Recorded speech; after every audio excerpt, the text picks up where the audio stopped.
My name is Ted Rockwell, and I wrote Creating the New World, Stories and Images of the Dawn of the Atomic Age.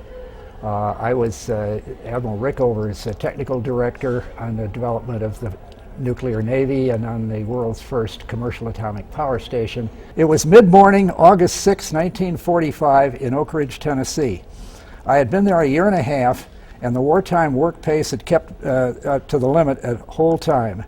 The day shift had been at work since 7:30 a.m., a minimum 6-day, 54-hour base work week that had become the norm.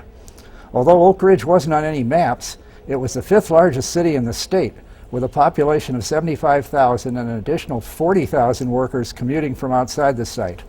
It was a real live city with schools, theaters, hospitals, 13 supermarkets, buses, and so forth. It fenced in 59,000 acres of Tennessee, but for quite a while the governor of Tennessee didn't even know it was there. Harry Truman heard of it the first time only 4 months previously when he became president. It was built secretly from scratch in 2.5 years by the Manhattan District Project of the Armory Engineer Corps for the sole purpose of producing material for a fearsome new weapon. Few of its citizens knew this at the time.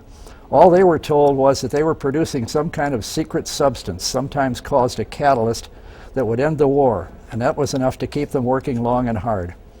At the production building where I worked, at a location known only as Y12, one of the men got a call from home, which usually meant some kind of an emergency. Wives didn't call at work to chat.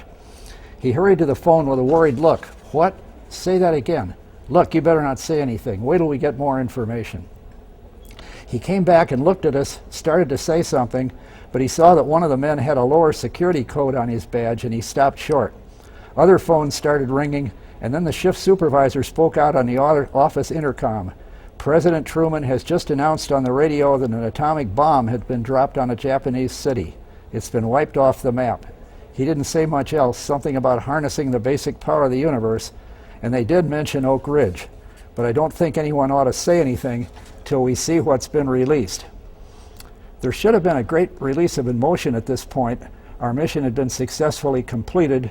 The end of the war was in sight. There was, however, the simultaneous realization that we had unleashed an awesome genie. Later on, there was a reaction, but not yet. It was too soon.